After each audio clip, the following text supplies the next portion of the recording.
திமுகவின் வார்த்தை ஜுவாலத்திற்கு அரசு ஊழியர்கள் மயங்கக்கூடாது என்று பாமக நிறுவனர் மருத்துவர் ராமதாஸ் கேட்டுக் கொண்டுள்ளார்.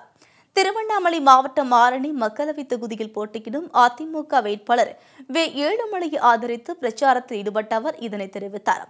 ஆரணி அண்ணா சிலை அருகே நடைபெற்ற பிரச்சார கூட்டத்தில் கலந்து கொண்ட அவர் வசனங்கள் பேசி மாயாஜாலம் செய்வதில் திமுகவினர் கில்லாடிகள் என்று ராமதாஸ் அப்போது விமர்சித்தார். இந்த அரசு ஊழியர்களுக்கும் ஆசிரியர்களுக்கும் பழைய ஓய்வூதிய திட்டத்தை நாங்கள் செயல்படுத்துவதற்கு பாடுபடுவோம் என்று சொல்லியிருக்கின்றோம். ஆளுங்கட்சியான அண்ணா திராவிட முன்னேற்ற கழகத்தால் தான் அதை செய்ய முடியும். எதிர்கட்சியான திராவிட முன்னேற்ற கழகத்தால் அதை செய்ய முடியாது.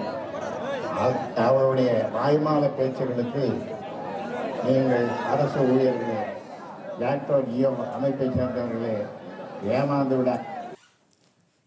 இதேபோல் திருவண்ணாமலை மக்களவை தொகுதி வேட்பாளர் அக்ரி கிருஷ்ணமூர்த்தியை ஆதரித்து ராமதாஸ் பிரச்சாரத்தில் ஈடுபட்டார். அப்போது அதிமுக தலைமையிலான கூட்டணி தமிழக விவசாயிகளின் நலன் பயக்கும் திட்டங்களை தேர்தல் அறிக்கையில் குறிப்பிட்டுள்ளதாக அவர் கூறினார்.